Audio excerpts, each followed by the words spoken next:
Hello, hello, aloha, ladies and gentlemen, my friends of the choir, Shire.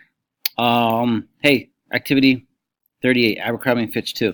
So if you saved activity 7, what you should have done a long time ago, open that baby up, just do a file, save as, and call this Abercrombie and Fitch 2. Okay, and then you're not overwriting your original file, as you know.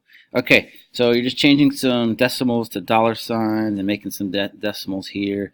You know how to do that by now. If you don't, you should figure it out. Okay, number 10, new skill. We want to use the count function.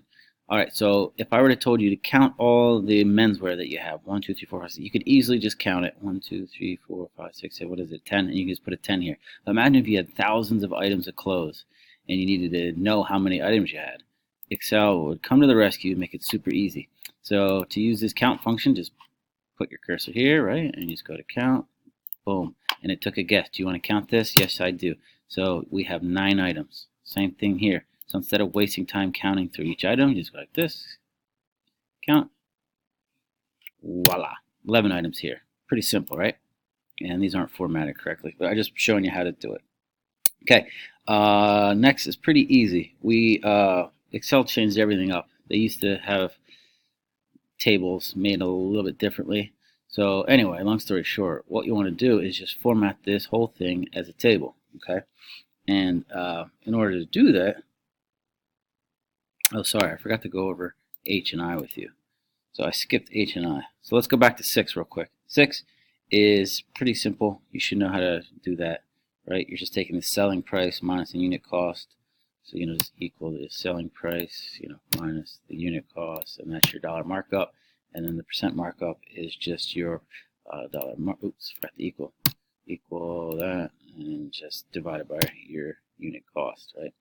And that needs to be a percentage. So you got to go and change the formatting. All right, but let's make this a table, okay? So it's pretty simple. All you have to do, this has been here the whole time since we've been doing Word, is just format as a table. Okay, so you have all these different styles, okay? And what you need to do is just choose medium 25 style, which is this guy. That's medium 8. Where's what the heck is it? They moved it on me. We don't want it dark. Leave your cursor on it, and where is it? Bear with me for a moment.